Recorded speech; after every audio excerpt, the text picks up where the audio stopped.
Cases تو political لوگوں کے اوپر بنتے رہتے ہیں، اور یہ جو کیسز ہے یہ اتنے آرام سے جان تو نہیں چھوٹے گی. آپ نیب کے قوانین کو جب واپس لے کر فواد آئیں گے، صاحب آگے ذرا، زیادہ تر فواد صاحب آگے کو بھی شامل کر لیتے ہیں گفتگو میں.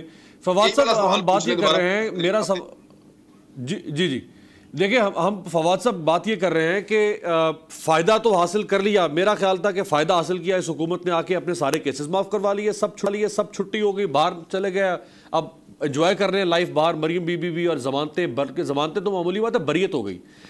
عمران ریاض کہہ رہے ہیں کہ نہیں یہ بعد میں کیسز کھل سکتے ہیں دوبارہ. تو اس پہ ذرا فرمائیں، آپ چونکہ قانون کو بھی سمجھتے ہیں، کہ آپ نے ایک فائل میں سے ایک کاغذ جو کام کا کاغذ ہے، جو کنوکشن کی طرف لے کے جا سکتا ہے، آپ نے پھاڑ کے پھینک دیا، یا آپ نے اس جگہ پہ فوٹو کاپی لگا دی، پھر پیٹتے رہے آپ 20 سال تک اس کیس کو جو زرداری صاحب کے ساتھ ہوا، اس میں کچھ بھی نہیں ہو سکے گا بعد میں. نہیں، یہ بات تو بالکل آپ کی ٹھیک ہے. یہ دیکھیں نا، اب حدیبیہ کا کیس ایک مثال ہے.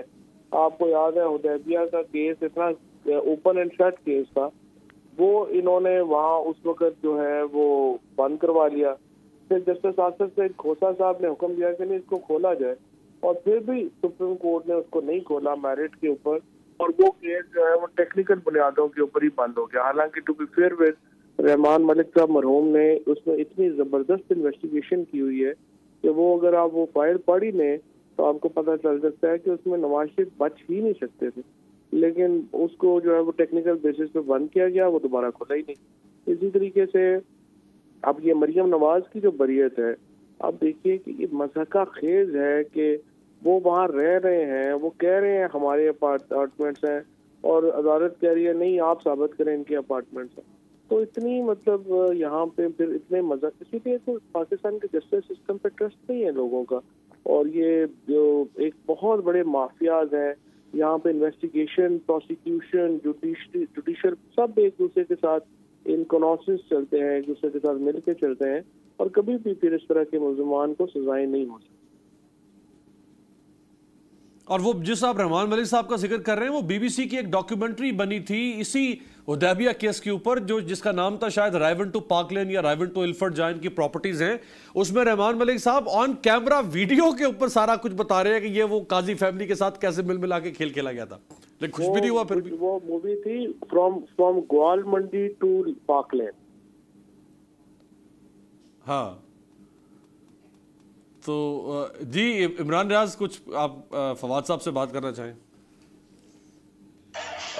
میرے خیال میں بس یہی ایک امپورٹنٹ چیز تھی جو ہم جاننا چاہتے ہیں. کنسرن یہ ہے کہ NRO2 ریورس ہو سکتا ہے یا واپس نہیں ہو سکتا. میرے خیال میں پارشلی کچھ چیزیں جو ہیں وہ ریورس ہو سکتی ہیں جب آپ نیب کے قوانین کو واپس لے کر آئیں گے، اگر آپ کو اکثریت مل جاتی ہے تو. ادروائز جہاں پہ عدالتوں نے بری کر دیا ہے وہاں کیسز کمزور تو ہو جائیں گے، لیکن اپیلوں کا حق موجود رہے گا. نہ یہ کیسز اتنی جلدی ختم ہوتے ہیں اور نہ اتنی جلدی منطقی انجام تک پہنچتے ہیں.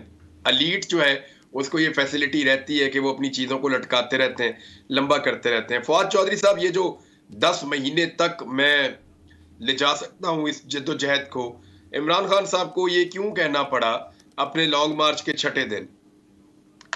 نہیں، وہ ایکچولی یہ تھا کہ وہ سوال یہ انہوں نے پوچھا تھا کہ اگر وہاں نہ ہوا تو پھر آپ کیا کریں گے، وہاں نہ ہوا تو پھر کیا کریں گے. تو انہوں نے کہا میرا تو 10 مہینے تک کا بھی اسٹیپا ہے اور وہ ہماری ہے، وہ ہم کر لیں گے، ان سے راہ نہیں جانا. انہوں نے جو ہے وہ انہوں نے کہا کہ میں کیونکہ میچ کھیلتا ہوں تو میں دیکھ سکتا ہوں کہ مخالف ٹیم جو ہے وہ کتنے دباؤ میں ہے. تو میری تو لانگ ٹرم بھی پلاننگ ہے، لیکن میں دیکھ رہا ہوں کہ یہ میچ ان سے زیادہ نہیں کھیلا جائے. یہ بات ہوئی تھی. فواد چودھری صاحب، 11 کو بھی آپ لوگ پہنچ جائیں گے یا ابھی 11 کا بھی امکان نہیں لگ رہا؟ دیکھنے میں تو ایسے لگ رہا ہے کہ شاید 15 تاریخ کو بھی آپ لوگ نہ پہنچے. نہیں، اب اس طرح سے ہے کہ کل وزیر آباد ہے، پرسوں گجرات ہے، پھر لالا موسا، کھاریاں اور سہارنگیر ہے، پھر جیلم ہے، پھر دینا اور سہاوا ہے، اس کے بعد پھر یہ گجر خان اور رباط ہے. تو آپ سمجھیں کہ بائی تھرسڈے جو ہے وہ انشاءاللہ ہم پہنچ جائیں گے.